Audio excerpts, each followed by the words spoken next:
माता का आंचल।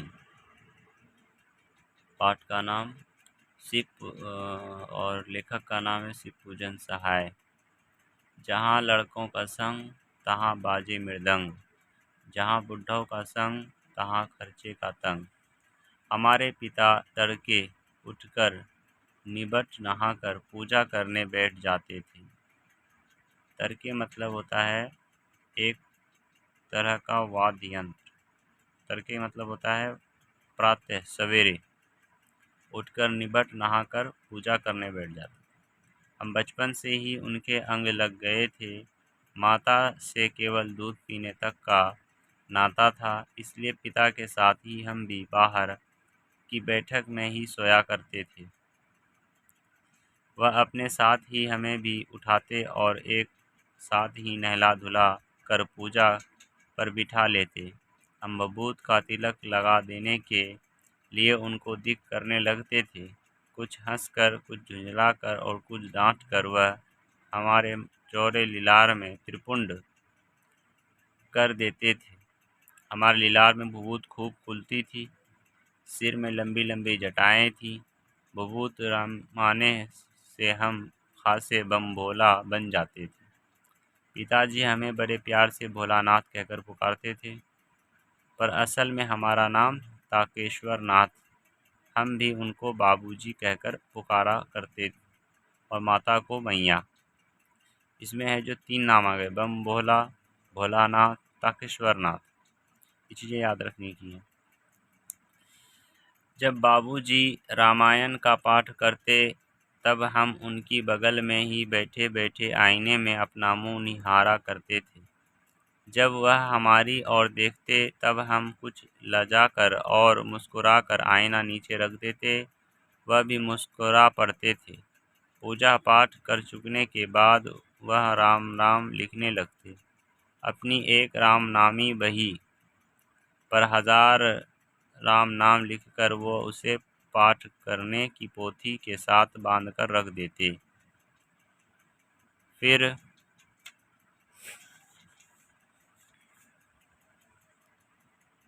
500 बार कागज के छोटे छोटे टुकड़ों पर राम नाम लिखकर आटे की गोलियां में लपेटते और उन गोलियों को लेकर गंगा जी की ओर चल पड़ते थे। उस समय भी हम उनके कंधे पर विराजमान रहते थे। जब वह गंगा के एक एक आटे की गोलियां फेंक कर मछलियों को खिलाने लगते, तब भी हम उनके कंधे पर ही बैठे हंसा करते थे। जब वह मछलियों को चारा देकर घर की ओर लौटने लगते, तब बीच रास्ते में झुके हुए पेड़ों की डालों पर हमें बिठाकर झूला झुलाते थे। कभी कभी बाबूजी हमसे कुश्ती भी लड़ते। वह शिथिल होकर हमारे बल को बढ़ावा देते और हम उनको पछाड़ देते थे। यह उतान पड़ जाते और हम उनकी छाती पर चढ़ जाते थे।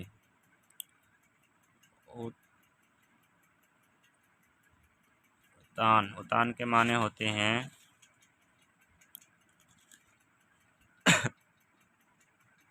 तीन आड़ी का अर्धचंद्राकार रेखाएं बनाई जाती। पीठ के बल लेटना।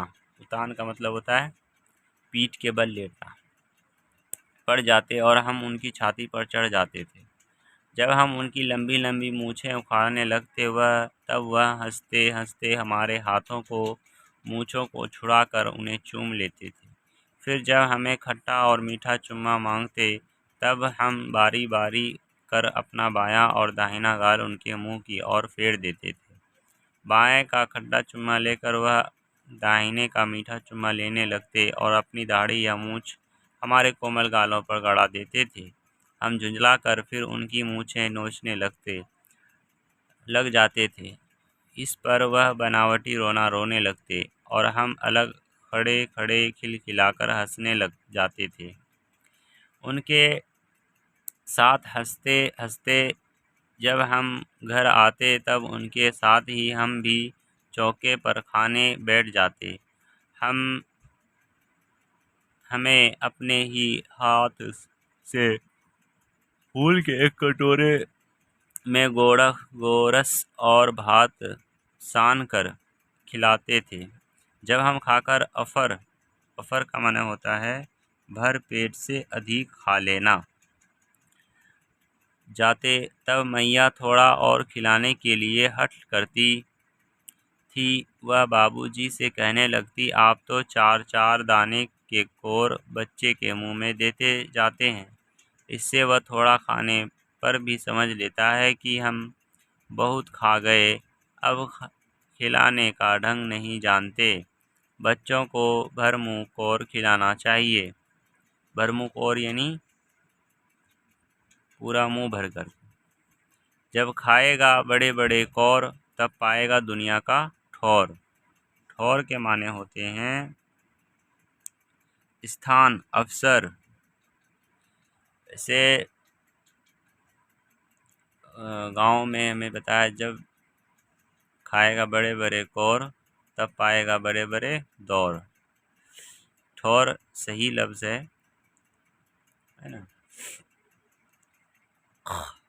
देखिए मैं खिलाती हूँ मर्दुए, मर्दुए क्या जाने की, मर्दुए यानी मर्द यानी पुरुष, क्या जाने कि बच्चों को कैसे खिलाना चाहिए। और मतारी यानी माँ है ना, माता कह लीजिए, के हाथ से खाने पर बच्चों का पेट भी भरता है।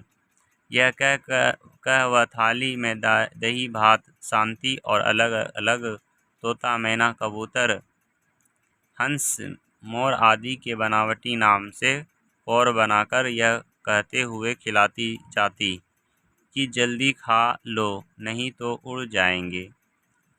पर हम उन्हें जल्दी जल्दी उड़ा जाते थे कि उड़ने का मौका ही ना मिल पाता। ज़्यादातर अवसरों में हमने जो सुना है वो है, ये बताते हैं जैसे कि नहीं खाओगे तो कोई और लेके चला जाएगा, है ना, जल्दी जल्दी खा लो नहीं तो कोई और लेके चला जाएगा।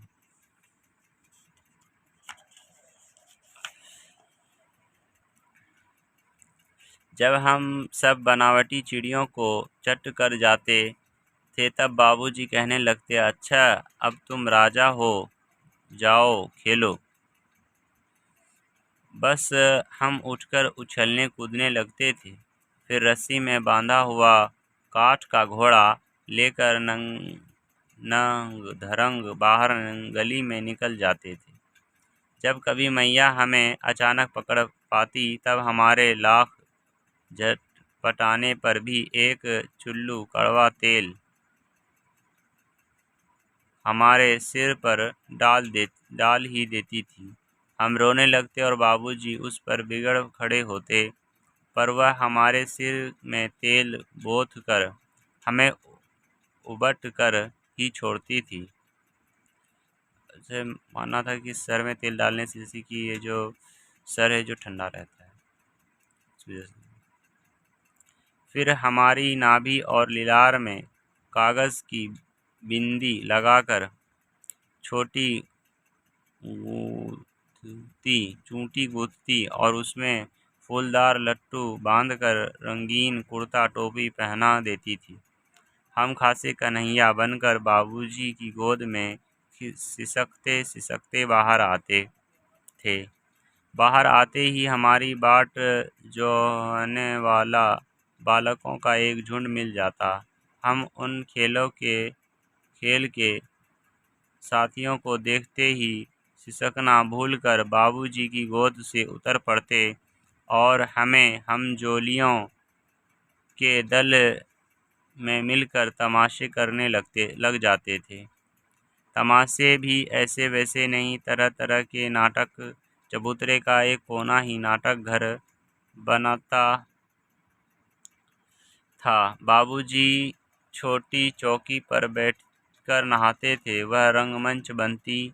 उसी पर सरकंडे के खंभों का कागज का चंदोआ, सरकंडे के खंभों का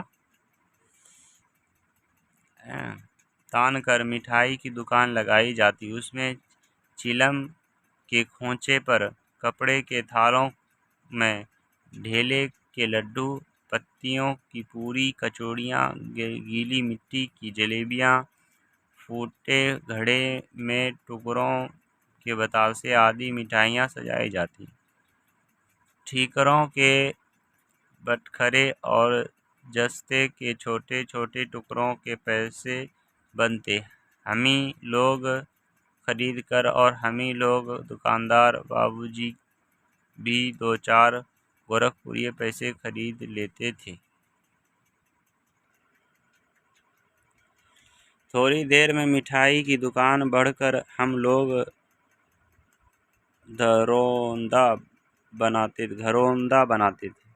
इन्हीं ये जो मिट्टी के जो घर बनते हैं, बच्चे जो बनाते थे, छोटा जैसे पैर के ऊपर है जो रेत वगैरह डाल करके है जो घर बनाया जाता था, फिर पैर बाहर निकालते हैं तो एक इग्लू टाइप का घर बनता था, उसी तरीके से। या लाइन लाइन डाल करके जो घर बनाया जाता था, बच्चे बनाते थे उस तरीके से। धूल की मेड़ दीवार बनती और तिनकों का छप्पर, इसी तरीके से। दातून के खंभे, दिया सलाई की पेटियों के किवाड़, है ना, घरे के मोहरे की, चूल्हा चक्की, दिए की कड़ाही और बाबूजी की पूजा वाली आचमनी करछी बनती थी। पानी के घी, धूल के पसीना, पिसान और बालू की चीनी से हम लोग ज़्यादा ज़ियोनार भोजन दावत और तैयार करते थे। हम ही लोग ज़ियोनार करते और हम ही लोग की ज़ियोनार बैठती थी। जब पतंग बैठ जाती थी तब बाबूजी धीरे से आकर पाँत के अंत में जिमने के लिए बैठ जाते थे। उनको बैठते देखते ही हम लोग हंसकर और घरौंदा बिगाड़ कर भाग जाते। वह भी हंसते हंसते लोटपोट हो जाते और कहने लगते, फिर कब भोज होगा भोलानाथ। कभी कभी हम लोग बारात का जुलूस भी निकालते थे। कनस्तर का तंबूरा बजता, अमोले को घिसकर शहनाई बनाई जाती। अमोले का माना होता है आम का उगता हुआ पौधा। जो आम का उगता हुआ पौधा जो लगाते हैं तो नीचे एकदम बिल्कुल आम की गुठली जैसी होती है, जो जैसे आम की हम जो खा करके गुठली फेंक देते हैं, है ना। उसके बाद है जो जब वो पेड़ निकलता है तो नीचे जो आम की गुठली से ही पेड़ निकलता है, तो वो आम की गुठली नीचे बनी हुई थी, वो फटी हुई होती थोड़ी सी, उसी को घिस करके है जो अमूले घिस कर शहनाई बनाई जाती थी। टूटी चूहेदानी की पालकी बनती। हम समधी बनकर बकरे पर चढ़ लेते और चबूतरे के कोने से चलकर बारात दूसरे कोने में जाकर दरवाजे लगती थी। वहाँ काठ की पटरियों से धीरे गोबर से लिपे आम और केले की टहनियों से सजाए हुए छोटे आंगन में कुल्हिये का कलसा रखा जाता था। वहीं पहुंचकर बारात फिर लौट आती थी। लौटने के समय खटोली पर लाल ओहार के माने होते हैं पर्दे के लिए डाला हुआ कपड़ा, डालकर उसमें दुल्हन को चढ़ा दिया जाता था। लौट आने पर बाबूजी ज्यों ही ओहार उधार कर दुल्हन का मुख निखरते लगते, त्यों ही हम लोग हंसकर भाग जाते। थोड़ी देर बाद फिर लड़कों की मंडली जुट जाती थी। इकट्ठा होते ही राय जमती की खेती की जाए। बस चबूतरे की छोर पर घिरनी जड़ जाती और उसी के भी नीचे की गली कुएं बन जाती थी। मोती की बैठी हुई पत्नी रस्सी में एक चुक्कड़ बांध गरारी पर चढ़कर लटका दिया गया जाता और दो लड़के बैल बनकर मोट खींचने लग जाते। चबूतरे खेत बनता, कंकड़ बीज और ठेगा हल जुआठा बड़ी मेहनत से खेत जोते बोए और मिटाए जाते। फसल तैयार होते देर न लगती और हम हाथों हाथ फसल काटते समय